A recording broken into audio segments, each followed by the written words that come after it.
मैं खुद भी रिकॉर्ड ऑन दिस कंप्यूटर कर दूं, ठीक है भाई। और किसी किसी को जिस जिसको रिकॉर्डिंग राइट्स चाहिए, जिस जिसको रिकॉर्डिंग राइट्स चाहिए वो ले सकता है। सिर्फ और सिर्फ शर्त इतनी सी है कि आप अपने लैपटॉप से ऑनलाइन आओ, बिकॉज लैपटॉप से ही रिकॉर्डिंग हो सकती है। जैसे रिकॉर्डिंग राइट्स मिल जाए, हैंड रेज डाउन कर देना, हैंड रेज डाउन कर देना जैसे ही रिकॉर्डिंग राइट्स मिल जाए। 3-4 लोगों को मैंने रिकॉर्डिंग राइट्स दे दिए हैं जिन जिन लोगों ने मांगे थे, ठीक है ना।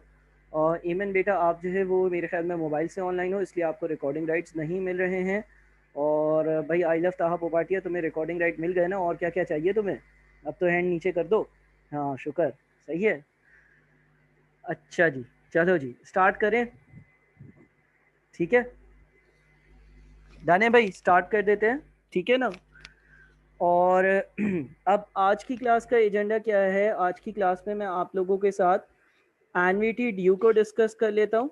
आज की क्लास में मैं आप लोगों के साथ एनवीटी ड्यू को डिस्कस कर लेता हूँ, ठीक है ना। एनवीटी ड्यू के फॉर्मूले को डिस्कस कर लेता हूँ। और उसके बाद जो है कोशिश मेरी ये होगी कि मैं परपेचुटी जो है उसको भी डिस्कस कर लूँ। फिर जो मैंने हैंड आउट दिया ना, जो मैंने हैंड आउट आप लोगों को दिया हुआ है, वो हैंड आउट मुझे करवाना शुरू करना है, जिसमें बहुत सारे सवाल आते हैं, ठीक है। जो हैंड आउट मैंने दिया है ना, वो मैं क्लास में ही सॉल्व करवाऊंगा। तो पहले बिल्कुल ही एक रफ सा आइडिया एनवीटी ड्यू का और परपेचुटी का ले लेते हैं, ज़्यादा डिटेल में नहीं जाते हैं। फिर जब हम सवालात को सॉल्व करेंगे ना, तो उसमें हम उन चीज़ों को रिपीट करते जाएंगे, ठीक है ना।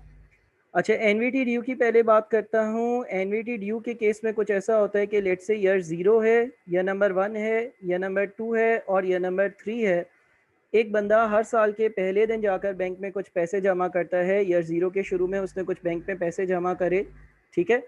उसके बाद उससे पैसे जमा करे ईयर नंबर 1 के स्टार्ट में, ईयर 1 के स्टार्ट में पैसे जमा करे, ईयर 2 के स्टार्ट में, ईयर 3 के स्टार्ट में पैसे जमा करे। आपको ये बताना है तीसरे साल के आखिर में ये पैसे कितने हो जाएंगे। देखो, जो ईयर 0 होता है ना, वो पहले साल का स्टार्ट होता है, पहले साल का स्टार्ट होता है, पहले साल का पहला दिन होता है। जो ईयर 1 होता है वो पहले दिन, पहले साल का आखिरी दिन भी होता है और दूसरे साल का स्टार्ट भी होता है।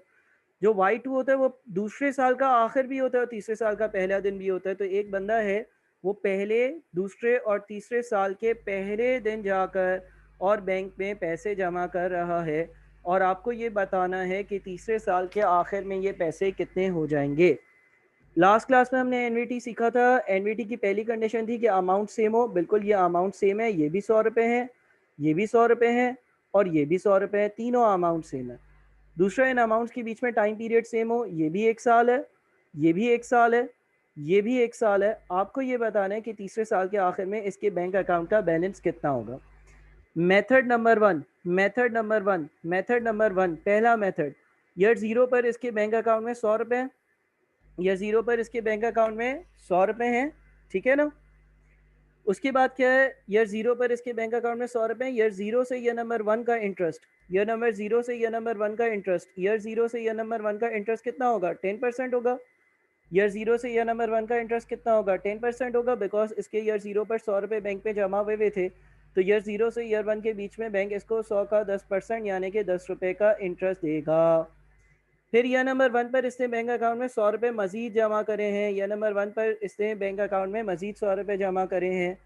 तो ईयर नंबर 1 पर इसके बैंक अकाउंट का बैलेंस 210 रुपये हो जाएगा, ठीक है। 210 कैसे होगा, वापस से बताता हूँ। ईयर 0 पर 100 रुपये थे, ईयर 0 पर 100 रुपये थे।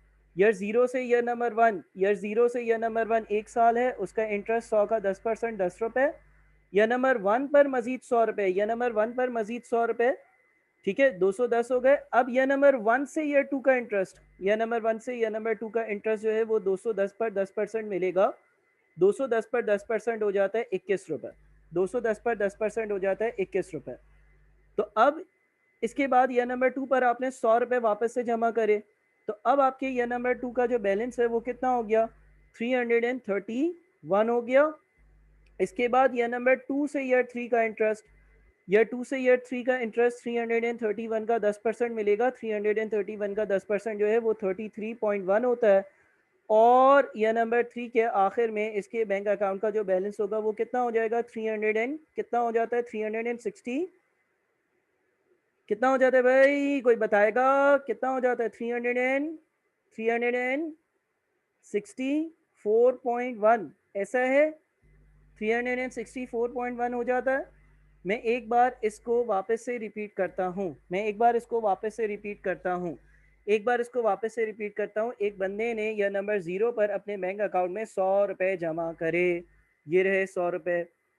फिर ईयर 0 से ईयर नंबर 1 वाला जो साल है, गौर से सुनना, ईयर 0 से ईयर 1 वाला जो साल है, इसको 100 पर 10% यानी कि 10 रुपये का इंटरेस्ट मिला। जब इसको 10% इंटरेस्ट मिला 10 रुपए का, फिर इसने यह नंबर 1 पर मजीद 100 रुपए बैंक अकाउंट पे जमा करे, वो मजीद 100 रुपए ये रहे। अब यह नंबर वन पर इसके बैंक अकाउंट में 210 रुपए हो गए। 210 में से ये एक टाइम का इंटरेस्ट और ये 200 रुपए हैं, ये नंबर 1 का बैलेंस हो गया। फिर ईयर 1 और ईयर 2 के बीच का इंटरेस्ट, यह नंबर 1 और ईयर नंबर 2 के बीच का इंटरेस्ट, यह नंबर 1 और ईयर नंबर 2 के बीच का इंटरेस्ट, ईयर 1 और ईयर 2 के बीच का इंटरेस्ट जो है वो 10% के हिसाब से 210 का 10% यानी कि 10 रुपए बनता है। 210 का 10% यानी कि 21 रुपए बनता है। फिर यह नंबर 2 पर इसने बैंक अकाउंट में 100 रुपए जमा करे, तो अब यह नंबर 2 पर टोटल अमाउंट 331 हो गया। यह नंबर 2 के एंड पे टोटल अमाउंट 331 हो गया। और फिर यह नंबर 2 से यह नंबर 3 तक का इंटरेस्ट, यह नंबर 2 से यह नंबर 3 तक का इंटरेस्ट 331 का 10%। ये इंटरेस्ट कब से कब तक है? ईयर 2 से ईयर नंबर 3 तक का इंटरेस्ट है, तो ईयर 3 के आखिर में इसके बैंक अकाउंट में 364.1 रुपीज़ हो जाएंगे। ये एनवीटी ड्यू कहलाएगी। ये एनवीटी ड्यू क्यों कहलाएगी? ये एनवीटी ड्यू इसलिए कहलाएगी क्योंकि पहले आर है, साल के शुरू में पैसे जमा करे, फिर टाइम पीरियड, फिर साल के शुरू में पैसे जमा करे, फिर टाइम पीरियड, फिर साल के शुरू में पैसे जमा करे, फिर टाइम पीरियड। ऑर्डिनरी एनवीटी में उल्टा था, हर साल के आखिर में पैसे जमा होते थे। ठीक है, अच्छा जी, दूसरा तरीका ये है कि देखो ईयर 0 पर जो 100 रुपए इसने जमा करे हैं, अगर वो ईयर 3 तक बैंक में पड़े रहते हैं, ईयर 0 पर जो इसने बैंक में जमा करे हैं पैसे, अगर वो ईयर 3 तक बैंक में पड़े रहते हैं, ईयर 0 से ईयर 3 तक कितने साल बनना है? ईयर 0 से ईयर 3 तक कितने साल बनते हैं? 0 से 1 एक साल, 1 से 2 दूसरा साल, 2 से 3 तीसरा साल। तो जो पैसे, जो 100 रुपए इसने ईयर 0 पर बैंक अकाउंट में जमा करे थे, जो पैसे इसने ईयर 0 पर बैंक अकाउंट में जमा करे थे, उस पर ईयर 0 से ईयर 1 से ईयर 2 और ईयर 1 से ईयर 3 3 साल का इंटरेस्ट इसको मिलेगा, यानी कि 1 + 10% पावर 3। ऐसे ही हम फ्यूचर वैल्यू कैलकुलेट करते हैं। तो अगर हम इसको कैलकुलेट करें 100 मल्टीप्लाइड बाई 1.1 पावर 3, तो ये आ जाता है हमारा 133.1। ठीक है, 133.1। अच्छा, जो दूसरे 100 रुपए हैं, जो दूसरे 100 रुपए हैं वो ईयर 1 से ईयर नंबर 3 तक अगर बैंक में पड़े रहते हैं, जो दूसरे 100 रुपए हैं जो ईयर नंबर 1 से ईयर नंबर 3 तक बैंक में पड़े रहते हैं, यानी कि 2 सालों के लिए पड़े रहते हैं, उस पर 2 साल का इंटरेस्ट मिलेगा। तो 100 multiplied by 1 + 10% power 2, 100 multiplied by 1 + 10% power 2 यानी कि 121 रुपए। और जो ईयर 2 वाले 100 रुपए हैं, वो ईयर 2 से ईयर 3 बैंक में पड़े रहेंगे, वो ईयर नंबर 2 से ईयर नंबर 3 बैंक में पड़े रहेंगे, वो ईयर नंबर 2 से ईयर नंबर 3 बैंक में पड़े रहेंगे, यानी कि 1 साल बैंक में पड़े रहेंगे, यानी कि 110 रुपए। तो टोटल ये भी अगर इस तरह से कैलकुलेट करते हो तो ये अमाउंट भी कितना बनता है? ये भी अमाउंट 364.1 बन रहा है। डन लिख दो, ओके लिख दो, समझ में आ गया? मुझे बता दो, क्लियर है? आगे बढ़ूं? अगर एक बंदा ईयर 0, ईयर 1, ईयर 2 पर 100 रुपए जमा करता है, तो ईयर 3 पर वो पैसे कितने हो जाएंगे, ये मैंने बताया है। आप लोग रिपीट वीडियो रिकॉर्डेड में भी इसको देख सकते हो। अच्छा, इसको डायरेक्ट कैसे कैलकुलेट किया जाता है? डायरेक्ट कैलकुलेट किया जाता है यूजिंग एनवीटी ड्यू की फ्यूचर वैल्यू का फॉर्मूला। डायरेक्ट कैसे कैलकुलेट किया जाता है? एनवीटी ड्यू की फ्यूचर वैल्यू का फॉर्मूला। डायरेक्ट कैसे कैलकुलेट किया जाता है? एनवीटी ड्यू की फ्यूचर वैल्यू का formula, which is S is equals to R multiplied by 1 + i power n - 1 upon i multiplied by 1 + i, multiplied by 1 + i। Sir R क्या होगा? वो अमाउंट जो आप हर महीने बैंक पे, हर साल बैंक में जमा कर रहे हो। फिर ब्रैकेट में क्या आएगा? 1 + 10% इंटरेस्ट का rate power 3 -1 divided by 10% multiplied by 1 + 10%। ठीक है, तो इसको अगर तुम कैलकुलेट करोगे ये भी 364.1 ही बनेगा। ये वाला फॉर्मूला सर क्या कहलाता है? ये एनवीटी ड्यू की फ्यूचर वैल्यू का फॉर्मूला कहलाता है। ये एनवीटी ड्यू की फ्यूचर वैल्यू का फॉर्मूला कहलाता है, ठीक है ना? To use method 3 we have to see the cash flows. Yes Ehtesham, बिल्कुल क्लियर है भाई। ये एनवीटी ड्यू की फ्यूचर वैल्यू मैंने कवर करी। किसी को कोई मसला कंफ्यूजन तो मुझसे पूछ लो। ऑर्डिनरी एनवीटी और एनवीटी ड्यू की फ्यूचर वैल्यू में इतना ज़्यादा फर्क नहीं है। उसमें 1 2 3 पर पैसे थे, इसमें 0 1 2 पर पैसे हैं। क्लियर है? मैं आगे बढ़ूँ? एनवीटी ड्यू की फ्यूचर वैल्यू में कोई मसला है तो मुझे बताओ, वरना फिर मैं एनवीटी ड्यू की प्रेजेंट वैल्यू को कवर करता हूँ। और फिर हम परपेचुइटी को देखकर और फिर हैंड आउट भी इंशाल्लाह इंशाल्लाह आज ही हैंड आउट भी शुरू कर देते हैं। और अगर किसी को थोड़ा बहुत मसला है तो काइंडली वो इस रिकॉर्डिंग को दोबारा से भी देख लेना एक बार, बिल्कुल क्लियर हो जाएगा। अच्छा जी, वापस से एनवीटी ड्यू बनाता हूँ। ईयर 0 पर 100 रुपए, फिर ईयर नंबर 1 पर 100 रुपए हैं, फिर ईयर नंबर 2 पर 100 रुपए हैं, और ईयर नंबर 3 पर कुछ भी नहीं है। ईयर नंबर 3 पर कुछ भी नहीं है। और सवाल ये बोलता है कि भाई इन सब की प्रेजेंट वैल्यू कैलकुलेट करो, ठीक है ना? इन सब की प्रेजेंट वैल्यू कैलकुलेट करो। बिल्कुल रिकॉर्डिंग सबको मिल जाएगी, और जिससे रिकॉर्डिंग करनी है वो मुझसे राइट्स भी मांग सकता है। अब सवाल ये आता है, मैं ये बोलता हूँ कि मुझे इन सब की ईयर 0 की वैल्यू बताओ। मुझे ईयर 0 की वैल्यू बताओ। इन सब की ईयर 0 की वैल्यू कैसे बताऊंगा? इन सब की ईयर 0 की वैल्यू कैसे बताऊंगा? सबको क्या करना पड़ेगा? सबको डिस्काउंट करना पड़ेगा। अच्छा, ईयर 2 वाली अमाउंट अगर ईयर 0 पर आती है, ईयर 2 वाली अमाउंट को अगर ईयर 0 पे लेकर आता हूँ, कितने साल पीछे लेकर आना है? ईयर 2 वाली अमाउंट को ईयर 0 पे लेकर आना है, कितने साल पीछे लेकर आना है? 2 साल पीछे लेकर आना है। 2 साल पीछे लेकर आना है। तो डिस्काउंटिंग का formula P is equals to S divided by 1 plus i power n, ठीक है? अच्छा, ईयर नंबर 1 वाला जो 100 रुपया है, ईयर 1 वाला जो 100 रुपया है, उसको अगर 0 पे लेकर आना है, कितने साल पीछे लाना है?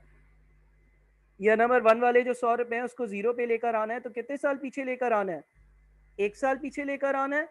यानी कि 100 divided by 1 plus 10%। 100 divided by 1 plus 10%।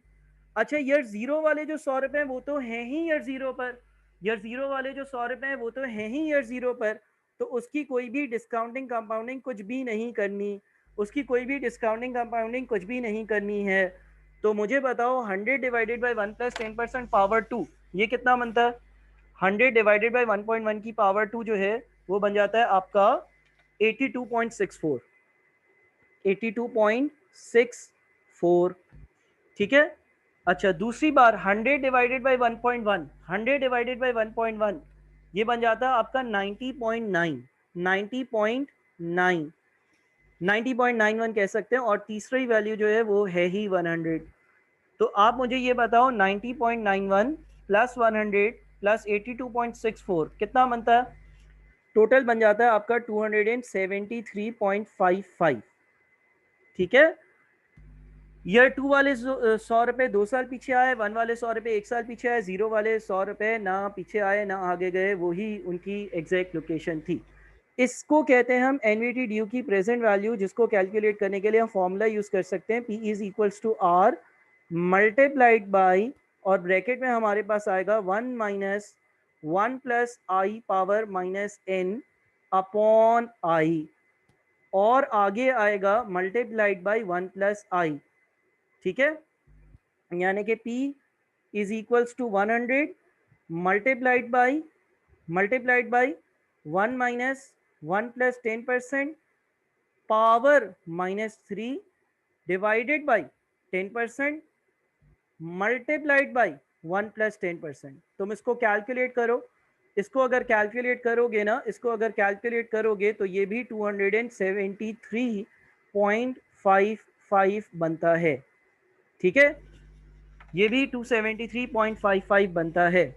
Sir समझ आ गया कि सबकी प्रेजेंट वैल्यू निकालनी, बट इन तीनों को ऐड क्यों किया? तीनों की टोटल प्रेजेंट वैल्यू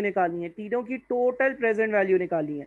-3 एहतशाम, हम ये देखेंगे कि आर कितने हैं इस फॉर्मूले में। हम ये देखेंगे कि आर कितने हैं, आर, ठीक है? इस फॉर्मूले में हम ये देखेंगे कि आर कितने हैं।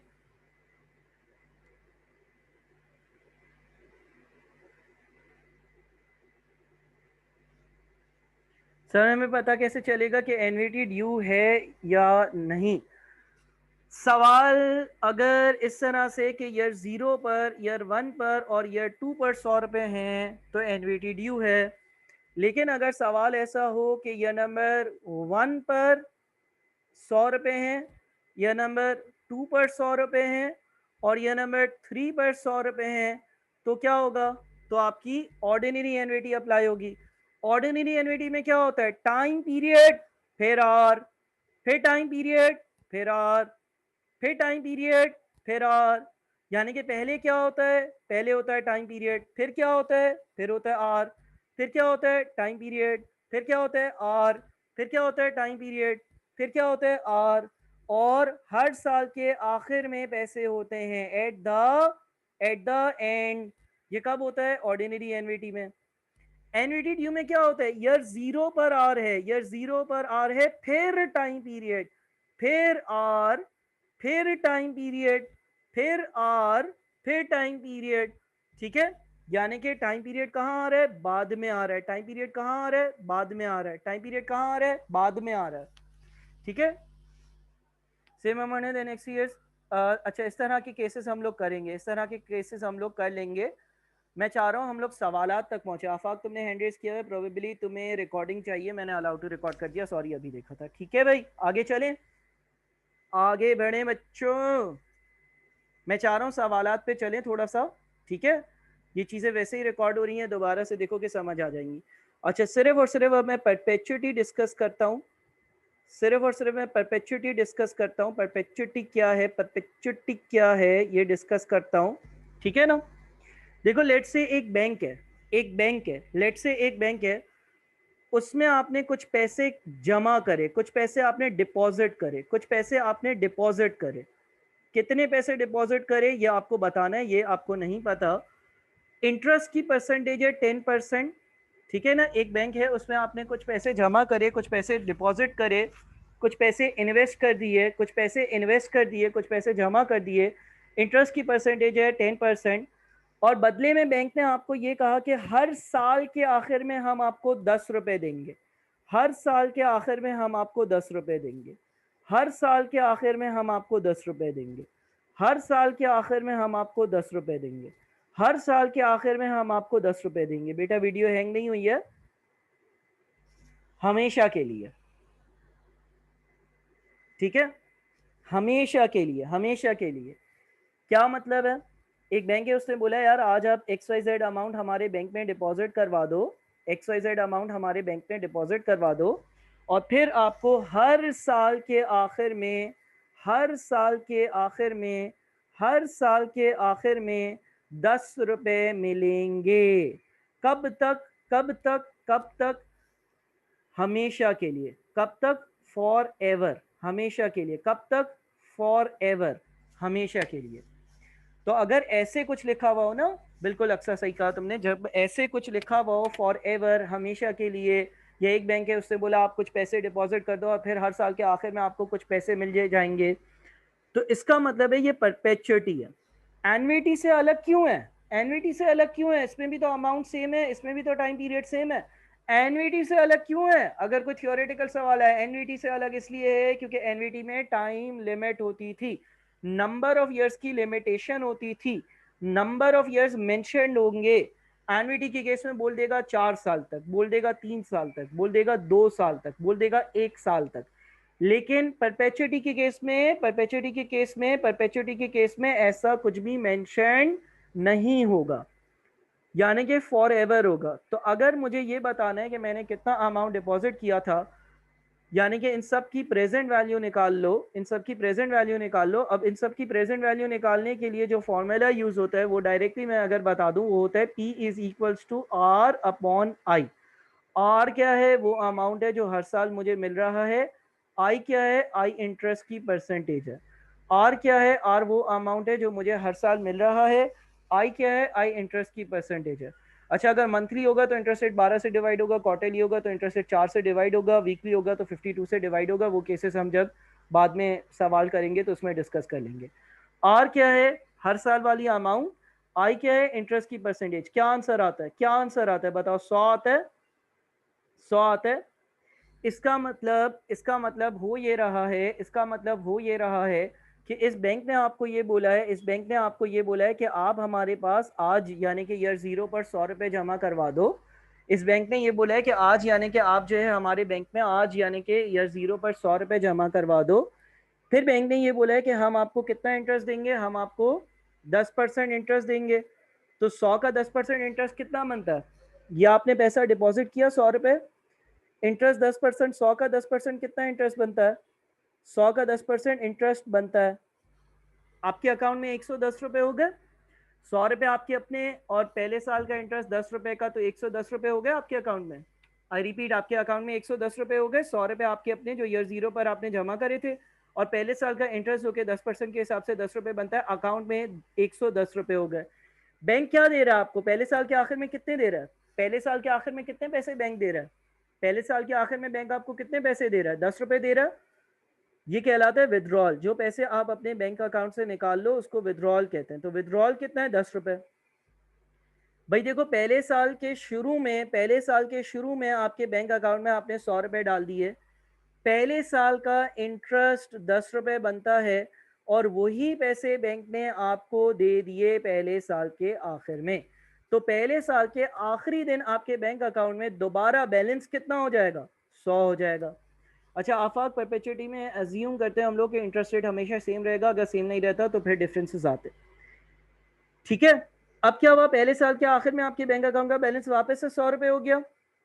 अब क्या होगा? ईयर नंबर 1, पहले साल के आखिर में आपके बैंक अकाउंट का बैलेंस 100 रुपये। ईयर 1 से ईयर 2 का इंटरेस्ट कितना बनता है? ईयर 1 से ईयर 2 का इंटरेस्ट कितना बनता है? ईयर 1 से ईयर 2 का इंटरेस्ट कितना बनता है? 10 रुपये बनता है, 100 का 10%। और वही पैसे बैंक आपको दे रहा है, वही पैसे बैंक आपको जब दे देगा तो आपके बैंक अकाउंट का ईयर नंबर 2 पर यानी कि दूसरे साल के आखिर में वापस से बैलेंस क्या होगा? वापस से बैलेंस हो जाएगा 100 रुपये। ठीक है, फिर ईयर 2 के आखिर में यानी कि ईयर 3 के स्टार्ट में आपके बैंक का बैलेंस 100 रुपये। ईयर 2 से ईयर 3 का इंटरेस्ट कितना बनता है? सर 10% का रेट है, 10 रुपये का इंटरेस्ट बनता है, और वही पैसे बैंक अगर आपको दे देता है तो दोबारा से आपके बैंक अकाउंट का बैलेंस कितना हो जाएगा? 100 रुपये।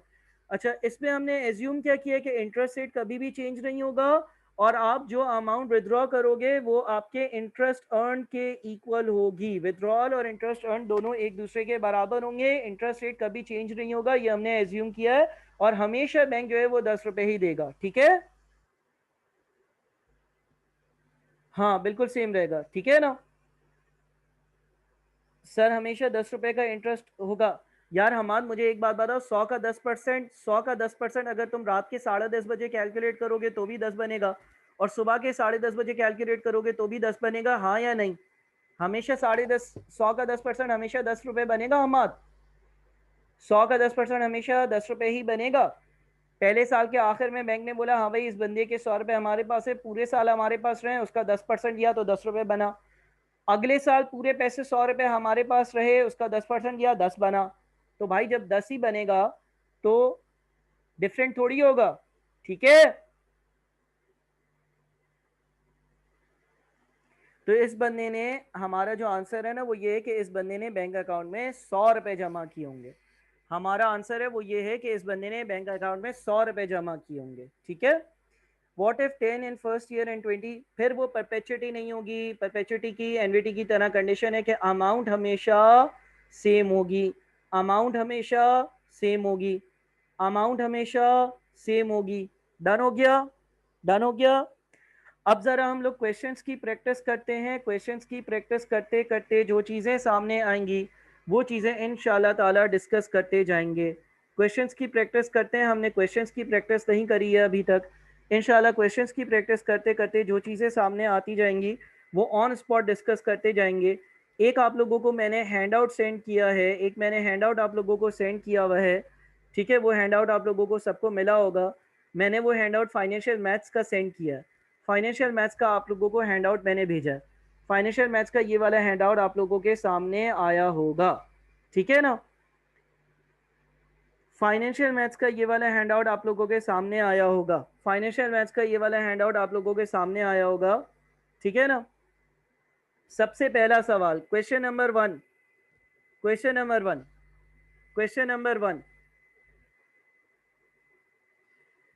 व्हाट, क्या बोलते हैं? Present value, present value of an ordinary NVT ordinary NVT, present value ढूंढनी है, present value of an ordinary NVT. किस चीज की, किस चीज की प्रेजेंट वैल्यू, ऑर्डिनरी एनवीटी की प्रेजेंट वैल्यू। हाँ भाई, मैं दोबारा से हैंड आउट भेज दूंगा, ग्रुप पर मटेरियल भेज दूंगा, एक दो दिन बाद मैं बहुत सारा मटेरियल ग्रुप पर भेजने वाला हूँ। Present value of an ordinary NVT of x invested at 10% for 5 years is, यानी कि आर दिया हुआ है, आई दिया हुआ है, एन दिया हुआ है, पी ढूंढना। अगर मैं present value of ordinary NVT का डायग्राम बनाऊं तो ईयर 0 या नंबर 1 या नंबर 2 या नंबर 3 या नंबर 4 या नंबर 5, ये 5 साल होंगे, ठीक है। और यहाँ पर एक एक्स है, यहाँ पर दूसरा एक्स है, ये एक्स एक और है, ये एक्स एक और है, ये एक्स एक और है। 5 साल है लिखा हुआ है सवाल में, 10% का रेट है लिखा हुआ है सवाल में, हमें प्रेजेंट वैल्यू ढूंढनी है। मुझे बताओ ऑर्डिनरी एनवीटी की प्रेजेंट वैल्यू का फॉर्मूला क्या होता है, ऑर्डिनरी एनवीटी की प्रेजेंट वैल्यू का फॉर्मूला क्या होता है। P is equals to R multiplied by 1 minus 1 plus 10% power minus n upon 10%, sorry i लिखूँ ना पहले, तो फॉर्मूला लिख रहा हूँ ना पहले, तो 1 plus i power minus n upon आई। अब इस सवाल के हिसाब से r जो है वो x है, ठीक है ना। 1 minus 1 plus 10% power minus 5 divided by 10%। तो मुझे बताओ कि p कितना आएगा, p बताओ कितना बनता है। 3.79x, 3.79x ये हमारा आंसर हो गया, 3.79x हमारा आंसर हो गया, ठीक है ना। अगर तुम इस ब्रैकेट को सॉल्व करोगे तमीज से कैलकुलेटर पर लिख लिख कर आराम से सुकून से, तो 3.79 आंसर आएगा। तो फाइनल आंसर आपका हो जाएगा 3.79x, 3.79x। डन हो गया, कोई मसला इसमें, कोई मसला नहीं है, कोई मसला, ठीक है। आगे बढ़ते हैं। क्वेश्चन नंबर 2 जो है वो एक्चुअली आईआरआर का है। आईआरआर और एनपीवी मैं आज नहीं करवाऊंगा, ओवरफ्लो हो जाएगा, ठीक है ना। क्वेश्चन 3 मैं करवाऊंगा बिल्कुल। क्वेश्चन 3 करते हैं हम।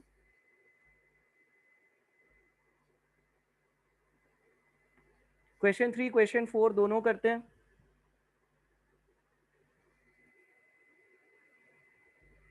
क्वेश्चन नंबर 3 क्वेश्चन नंबर 4 दोनों करते हैं। क्वेश्चन नंबर 3 में क्या है, आर जो है ना वो 9% है कंपाउंडेड मंथली, आर जो है वो 3000 है, और परपेचुटी ढूंढनी है। परपेचुटी का फॉर्मूला क्या बताया अभी, परपेचुटी का क्या फॉर्मूला बताया, आर ओवर आई। आर कितना है, आर है 3000। अच्छा आई जो है ना वो 9% है कंपाउंडेड मंथली, अगर हो ना तो 9% को 12 से डिवाइड कर दो।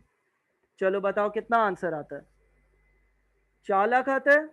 4 लाख सही आंसर है, समझ गए हो।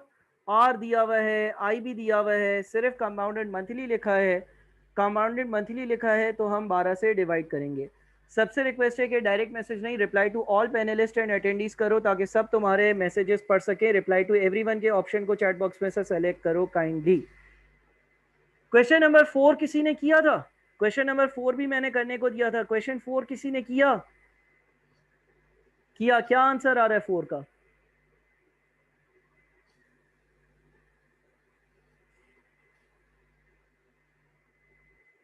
अच्छा जी, चलो मैं 4 करता हूँ, मैं 4 करता हूँ। बोलते हैं present value of a certain amount, present value of a certain amount, present value of a certain amount. Certain amount, कोई अमाउंट था, उसकी जो प्रेजेंट वैल्यू है at 7% for 7 years is X, ठीक है ना। देखो कुछ अमाउंट था, कुछ अमाउंट था, यहाँ पर कुछ अमाउंट था, अमाउंट, यहाँ पर कुछ अमाउंट था, अमाउंट, ठीक है। इस अमाउंट की जो प्रेजेंट वैल्यू है, इस अमाउंट की जो प्रेजेंट वैल्यू है, ये कितना अमाउंट था, ये कितना अमाउंट था नहीं पता, लेकिन इस अमाउंट की जो प्रेजेंट वैल्यू है वो कितनी है, एक्स है। जब इसको 7% पर क्या किया गया, डिस्काउंट किया गया। मैं वापस से रिपीट करता हूँ, present value of a certain amount at 7% for 7 years is x. यानी कि कुछ अमाउंट था, उस अमाउंट को अगर मैंने 7% के हिसाब से 7 सालों के लिए डिस्काउंट करा तो मेरा आंसर एक्स आया, तो मेरा आंसर एक्स आया। फिर बोलते हैं what will be the present value of same amount for 5 years। इसी अमाउंट की प्रेजेंट वैल्यू 5 सालों की क्या होती। ये तो 7 सालों की है ना, तो 7 से 0 पर आया। 5 साल का मतलब ये है कि वो ये पूछ रहा है कि अगर इस अमाउंट की मैं 5 साल की डिस्काउंटिंग करता, अगर मैं इस अमाउंट की 5 साल की डिस्काउंटिंग करता तो उसकी वैल्यू कितनी बनती। हफ्सा ने कहा 1.14x, और कोई 0.318, 4.10। अच्छा, ट्रिपल एक्स। हाँ, अलग अलग अपने अपने लेकर आ रहे हो। क्या क्या लेकर आ रहे हो यार तुम लोग। क्या पढ़ा है तुम लोगों ने फाइनेंशियल मैथ्स में, कुछ पढ़ा है कुछ। ओ भाई बात सुनो जरा, इस सवाल को जरा समझाने के लिए मैं यहाँ पर वैल्यूज लिखता हूँ, गौर से सुनना, गौर से सुनना, गौर से सुनना। देखो लेट से ईयर नंबर 7 पर 500 रुपया, ईयर नंबर 7 पर 500 रुपये। गौर से सुनना, 10% का रेट है, 10% का रेट है। ईयर 7 वाली ये जो वैल्यू है, इसको ईयर 7 वाली वैल्यू को 10% से डिस्काउंट कर कर जरा ईयर 0 पे लेकर आओ। 7 सालों की डिस्काउंटिंग करो, 7 सालों की डिस्काउंटिंग करो। 500 डिवाइडेड बाई 1.1 की पावर 7 कितना बनता है, कितना बनता है। 256.58 ऐसा ही है। ठीक है, अच्छा चैट में आप लोग रिप्लाई टू एवरीवन के ऑप्शन पर ही रहना। अच्छा, अगर इसी अमाउंट को मैं 5 साल डिस्काउंट करता, इसी अमाउंट को अगर मैं 5 साल डिस्काउंट करता, 5 साल पीछे लेकर आता, 7 साल नहीं 5 साल पीछे लेकर आता, तो ये अमाउंट कितना बनता, तो ये अमाउंट कितना बनता। 500 को डिवाइड करो जरा 1.1 पावर 5 से, 5 साल पीछे लेकर आना है ना, 5 साल पीछे लेकर आते तो कितना बनता, 310.46। ऐसा ही है। अगर मैं 500 रुपए को, अगर मैं 500 रुपए को 10% के हिसाब से 7 साल पीछे लेकर आता हूं तो वो 256.58 बनता है। लेकिन अगर मैं 500 रुपए को 10% के हिसाब से 5 साल पीछे लेकर आता हूं तो वो 310.46 बनता है। हाँ या नहीं, चैट बॉक्स में एक्टिविटी चाहिए मुझे। ठीक है, अगर मैं 500 को 7 साल पीछे लेकर आता हूं तो वो 256.58 बनता है। अगर मैं 500 को 5 साल पीछे लेकर आता हूं, अगर मैं 500 को 5 साल पीछे लेकर आता हूं तो वो 310.46 बनता है।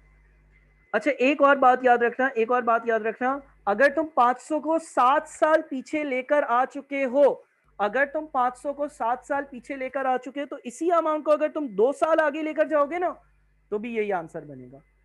अगर तुम 500 को 5 साल पीछे लेकर आए हो और आंसर आ रहा है 256.58, तो अगर ये 256.58 है, इसको 2 साल आगे ले जाओ, 2 साल आगे ले जाओ, 2 साल आगे ले जाओ, तो भी यही आंसर बनेगा।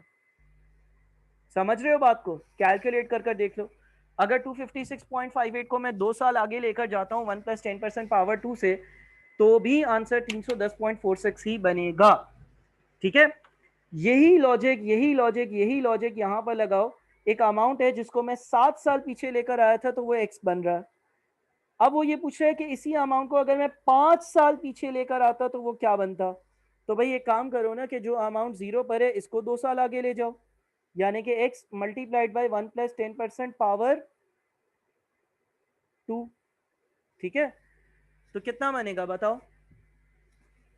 2 साल आगे ले, सॉरी 7% है ना, यहाँ पर इंटरेस्ट की परसेंटेज 7% है, यहाँ पर इंटरेस्ट की परसेंटेज 7% है, तो कितना बनता है बताओ, कितना बनता है। 1 + 7% की पावर 2 कितना है, 1 + 7% की पावर 2 कितना है, 1 + 7% की पावर 2 कितना बनता है, 1.14। तो ये बन जाएगा 1.1449x, 1.1449x। ठीक है, समझ गए हो? डन लिख दो तो मैं अगले सवाल पे बढ़ूं, डन लिख दो, ओके लिख दो, जी से लिख दो तो मैं अगले सवाल पर बढ़ूं। रिकॉर्डिंग में इसको जो है थोड़ा सा देख लेना तुम लोग, रिवाइज कर कर, तो तुम लोगों को समझ भी आ जाएगा। डन है? ठीक है भाई, चलो अगले सवाल पर चलते हैं। अगले सवाल पर चलते हैं। क्वेश्चन नंबर 5 एनपीवी अभी नहीं पढ़ाया। क्वेश्चन 6 हम कर सकते हैं, क्वेश्चन 7 हम कर सकते हैं, 6 करते हैं, 7 करते हैं, 8 करते हैं, 9 भी कर लेते हैं। 6 7 8 9 सारे सवाल करते हैं हम लोग। 6 7 8 9 सारे सवाल करते हैं। क्या कहते हो, इसके आंसर्स मैं तुम लोगों को दूं या नहीं दूं? दूंगा तो तुम लोग देख देख के करोगे, मेहनत करोगे या भागोगे? हाँ हफ्सा, तुम्हारा आंसर बिल्कुल सही था। अच्छा जी। Ahmed and Mohammad invested rupees 10 million each compounded quarterly for 5 years. Ahmed and Mohammed invested rupees 10 million each, compounded quarterly for 5 years. After 5 years, Ahmed has 20% more amount than Mohammed. यानी कि अगर 5 साल बाद, अहमद के पास, अगर 5 साल बाद लेट से, अगर 5 साल बाद मैं देखूं और मैं बोलूं मोहम्मद के पास 100 रुपए थे, तो अहमद के पास कितने थे? हाँ भाई, अगर मैं ये कहूं कि 5 साल बाद, अगर मैं कहूं कि 5 साल बाद मोहम्मद के पास 100 रुपए थे, तो अहमद के पास कितने होंगे? 200 होंगे। बे भाई यार क्या हो गया यार? भाई लिख रहा है सवाल, अगर 5 साल बाद, after 5 year Ahmad has 20% more than Mohammad. यानी कि 5 साल बाद अगर मोहम्मद के पास 100 रुपए होंगे ना, तो अहमद के पास 120 रुपए होंगे। 5 साल बाद अगर मोहम्मद के पास 100 रुपए होंगे, तो अहमद के बाद पास 120 रुपए होंगे, 20% ज्यादा। इसका मतलब मैं ये कह सकता हूं कि 5 साल बाद अहमद का अमाउंट जो होगा, 5 साल बाद अहमद का जो अमाउंट होगा, 5 साल बाद अहमद के पास जो पैसा होगा वो होगा 1.2 मल्टीप्लाइड बाई मोहम्मद के पास जो पैसा है। क्या मैं ऐसा कह सकता हूँ कि 5 साल बाद अहमद के पास जो पैसा होगा, वो मोहम्मद के पास जितना पैसा है उसको 1.2 से मल्टीप्लाई कर दो, इतना होगा? क्या मैं ऐसा कह सकता हूँ? क्योंकि मोहम्मद के पैसे कम होंगे, मोहम्मद के पैसों को 20% से बढ़ाएंगे तो अहमद के पैसों के बराबर आ जाएंगे। अच्छा, अब यहाँ पर रेट है 10%, कंपाउंडिंग हो रही है क्वार्टरली, 5 सालों की हो रही है बात, ठीक है ना? तो आप जो आपका फॉर्मूला है वो है S is equals to P 1 + i⁻n। तो हमारी जो इक्वेशन बनेगी ना, बिल्कुल सही है आंसर अफसा, हमारी जो इक्वेशन बनेगी, अहमद के पास 5 साल बाद कितने हो जाएंगे? अहमद के पास 5 साल बाद जो अमाउंट हो जाएगा, Ahmad and Mohammad invested 10 million each compounded quarterly. अच्छा, अहमद ने 10 मिलियन इन्वेस्ट करे तो 10 million, S is equals to P 1 + i कितना है? आई कितना है? रेट ऑफ इंटरेस्ट कितना है? 10%। कंपाउंडेड क्वार्टरली है तो 4 से डिवाइड, कंपाउंडेड क्वार्टरली है तो 4 से डिवाइड। पावर कितनी होगी? 5 साल में कितने क्वार्टर्स आते हैं? 5 साल में 20 क्वार्टर्स आते हैं, ठीक है ना? Is equals to 1.2 multiplied by, Mohammad ने भी 10 मिलियन रुपए इन्वेस्ट करे थे, मल्टीप्लाइड बाई मोहम्मद ने भी 10 मिलियन रुपए इन्वेस्ट करे थे, मल्टीप्लाइड बाई, और आगे हम लोग ब्रैकेट में जो है वो लिख देंगे 1 + i/4 पावर 20। ठीक है, बात को समझ रहे हो? ये इक्वेशन समझ गए हो? सॉल्व मैं नहीं कर रहा यार, टाइम बचाने के लिए सॉल्व मैं नहीं कर रहा। इस इक्वेशन में कोई मसला है तो मुझसे बताओ, मुझे बताओ। डन है? बिल्कुल सही कह रहे हो। आई लव ताहा पोपाटिया 6.28% कह रहा है, बिल्कुल सही है भाई, जो भी हो तुम, लड़का लड़की जो भी हो। हफ्सा डन, बिल्कुल सही है। अच्छा, ये तुम्हारा आंसर थोड़ा अहमद बट गलत आया है, चेक कर लेना इसको, ठीक है ना? कोई प्रॉब्लम तो नहीं है ना भाई? आगे बढ़े, मैंने इसका इक्वेशन बना दिया है, सॉल्व तो आप लोग कर लोगे। चलो जी, question number 7। Question number 7, a person has current savings और रुपीज 500,000। एक बंदे के पास आज 5 लाख रुपए हैं, एक बंदे के पास आज 5 लाख रुपए हैं, एक बंदे के पास आज 5 लाख रुपए हैं। गौर से सुनना। अच्छा यार आफाक, वो जरा लेक्चर रिकॉर्डिंग में देख लोगे? मैं अब अगले क्वेश्चन पे बढ़ गया ना, पहले मुझे, अब अगर 7 में मसला हो तो मुझे पहले ही रोक देना। A person has current savings of rupees 500,000 and he also deposits 25,000 quarterly at 12% compounded quarterly for 10 years at the start of each quarter. मैं वापस से रिपीट करता हूँ. बोलता है अ पर्सन हैज करंट सेविंग्स और रुपीज 500,000. एक पर्सन, एक बंदा, एक इंसान जीता जागता, उसके पास आज कितने पैसे हैं? 5 लाख रुपए. इस वाले क्वेश्चन पर फोकस कर लो. एंड ही ऑल्सो डिपॉजिट्स, और ये मजीद क्या डिपॉजिट करता है? मजीद कितने डिपॉजिट करता है? मजीद डिपॉजिट करता है 25,000. क्वार्टरली करता है एट 12%, 12% के हिसाब से, 12% के हिसाब से. ठीक है.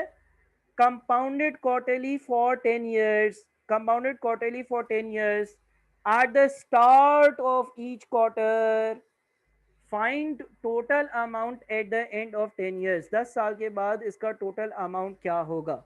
यानी कि इस बंदे के पास दो चीजें, एक तो आज इसके बैंक अकाउंट में 5 लाख रुपए है ना, एक तो ये चीज हो गई ना, इसके बैंक अकाउंट में 5 लाख रुपए. ठीक है. ये जो 5 लाख रुपए इसके बैंक अकाउंट में है, मुझे पहले तो ये बताओ ये 5 लाख रुपए 10 साल बाद कितने हो जाएंगे? कैसे मालूम करेंगे? मालूम करने के लिए S is equals to P, S is equals to P 1 plus I यानी कि 12% अपॉन 4 पावर 40. ये कितना आता है? देखो पहले तो मैं 5 लाख वाली कहानी को क्लोज कर रहा हूँ. जो 5 लाख रुपए थे, वो 5 लाख रुपए 10 सालों तक बैंक पे पड़े रहे हैं. 12% के हिसाब से कंपाउंडेड क्वार्टरली इंटरेस्ट मिलता है. 10 सालों में 40 जो है 10 सालों में 40 क्वार्टर्स आते हैं, तो इसीलिए पावर 40 है. कंपाउंडेड क्वार्टरली है, इसीलिए 12% को मैंने 4 से डिवाइड करा है. दो बच्चे अलग अलग आंसर दे रहे हैं, तीसरा बच्चा बताओ तो मैं कंफर्म कर लूँ. सही है. इसका मतलब 5 लाख रुपए 10 साल बाद कितने हो जाएंगे? 1631018. ठीक है, 1631018. देखो सवाल में क्या लिखा हुआ था? सवाल में ये लिखा हुआ था कि एक बंदे के पास आज बैंक अकाउंट में 5 लाख रुपए हैं. ये एक बात लिखी हुई थी. दूसरी बात ये लिखी हुई थी कि ये हर क्वार्टर के स्टार्ट में बैंक में 25,000 रुपए जमा करता है और ऐसा वो 10 सालों तक करता रहता है. 10 साल बाद इसके बैंक अकाउंट का बैलेंस कितना हो जाएगा? मैंने अभी सवाल आधा सॉल्व किया है. मैंने सिर्फ उस पोर्शन की वर्किंग की है कि जो इसके पास 5 लाख रुपए थे. करंट सेविंग प्लस डिपॉजिट नहीं कर सकते. करंट सेविंग प्लस डिपॉजिट करोगे ना तो एनवीटी का फॉर्मूला नहीं लगा पाओगे और बड़ा मुश्किल हो जाएगा. अच्छा, एक तो 5 लाख रुपए इसके 10 साल बाद कितने बन गए? 160 बन गए. और इसके अलावा ये क्या कर रहा है? हर क्वार्टर के स्टार्ट में 25,000 रुपए बैंक अकाउंट में जमा कर रहे हैं. 25,000 रुपए जमा करे 1 जनवरी को, फिर 25,000 रुपए जमा करे इसने 1 अप्रैल को, फिर 25,000 रुपए जमा करे इसने 1 जुलाई वाले दिन, फिर 25,000 रुपए जमा करे इसने 1 सितंबर वाले दिन. फिर अगला साल शुरू हुआ तो अगले साल की 1 जनवरी को इससे 25,000 रुपए जमा करे. फिर अगले वाले साल यानी कि ये नंबर जो अगला साल था, ईयर 2 था, उसकी 1 अप्रैल वाले दिन. और इस तरह से वो पैसे जमा करता गया है. ठीक है ना. तो अगर उसने एट द स्टार्ट पैसे जमा करें, अगर उसने at the start of each quarter पैसे जमा करें तो ऑर्डिनरी एनवीटी है या एनवीटी ड्यू है? और इसके लिए क्या करेंगे अब बताओ? एनवीटी ड्यू है. एनवीटी ड्यू है उस्मान, एनवीटी ड्यू है बेटा. हर क्वार्टर के स्टार्ट में वो पैसे जमा कर रहा है. तो एनवीटी ड्यू की फ्यूचर वैल्यू का फॉर्मूला लगा दो 10 साल के लिए. S is equals to R, S is equals to R, S is equals to R multiplied by, S is equals to R multiplied by 1 plus I यानी कि 12% upon 4 power 40 minus 1 divided by 12% upon 4 multiplied by 1 plus 12% upon 4. Annuity due की future value का formula लगा दो. NVT due की future value का formula लगा दो. एनवीटी ड्यू क्यों है सर? 25,000 रुपए जमा कर रहा है हर क्वार्टर के स्टार्ट में, 12% का रेट है, उसको 4 से क्यों डिवाइड कर दिया? उसको 4 से इसलिए डिवाइड कर दिया क्योंकि कंपाउंडेड क्वार्टर ही है। और 40 पावर क्यों लिखी? 10 साल है, 10 साल में कितने क्वार्टर्स आते हैं? 10 साल में 40 क्वार्टर्स आते हैं। ठीक है, क्या है इसकी वैल्यू, क्या है इस एनवीटी की वैल्यू? हर कोई अपनी अपनी वैल्यू बता रहा है यार, जिसको अपने ऊपर भरोसा है वो बताओ मुझे, एक बंदा। एनवीटीडीयू तब नहीं होगा जब एट द एंड लिखा हुआ हो सवाल में। 194 194 1583 194 1583। अच्छा, 194 1583 और 163 1018 दोनों को ऐड करो, बताओ टोटल क्या बनता है? टोटल बताओ क्या बनता है?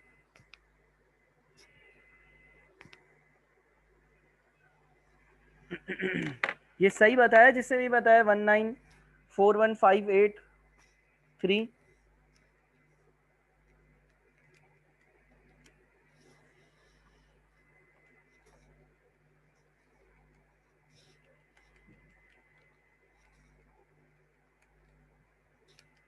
फाइनल आंसर कितना आ रहा है?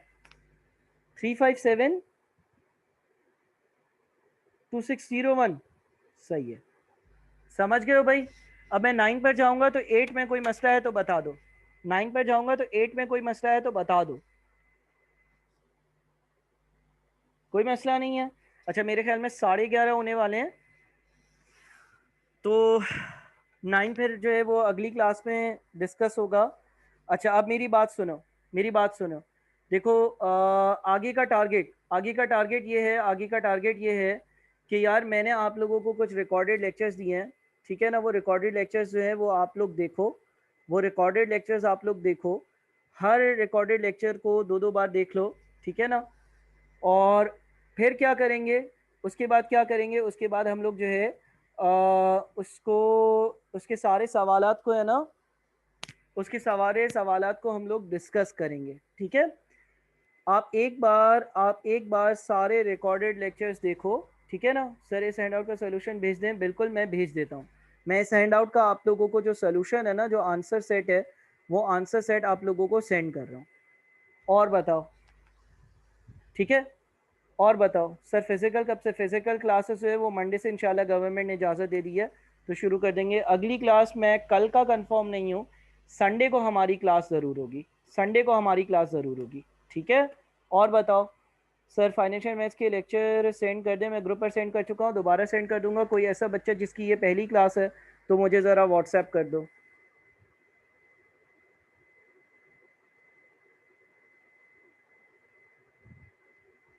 इस नंबर पर व्हाट्सएप कर दो, ठीक है?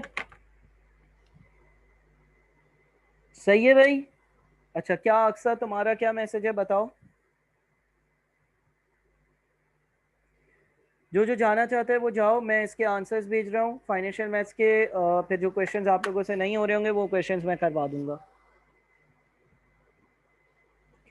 मैं 2-3 मिनट और मौजूद हूँ, अगर किसी का कोई सवाल है। क्वेश्चन 1 में फॉर्मूला ऑर्डिनरी का नहीं है, क्यों नहीं है भाई? क्वेश्चन नंबर 1 ये रहा, देखो ज़रा, देख के फिर मुझे बताओ कि ये ऑर्डिनरी एनवीटी की प्रेजेंट वैल्यू का फॉर्मूला नहीं है क्या? कैफ का न्यू सेशन कब से स्टार्ट होगा? कैफ का न्यू सेशन कब से स्टार्ट होगा? कैफ का न्यू सेशन स्टार्ट होगा जब तुम लोगों के पेपर हो जाएंगे। सर सॉरी, आपकी थोड़ी क्लास इंटरफेयर कर रहा हूँ, थोड़ा सा इंटरप्ट कर रहा हूँ।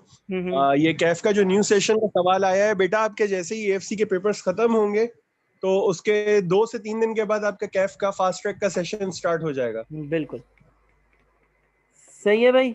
और बताओ, डन है भाई?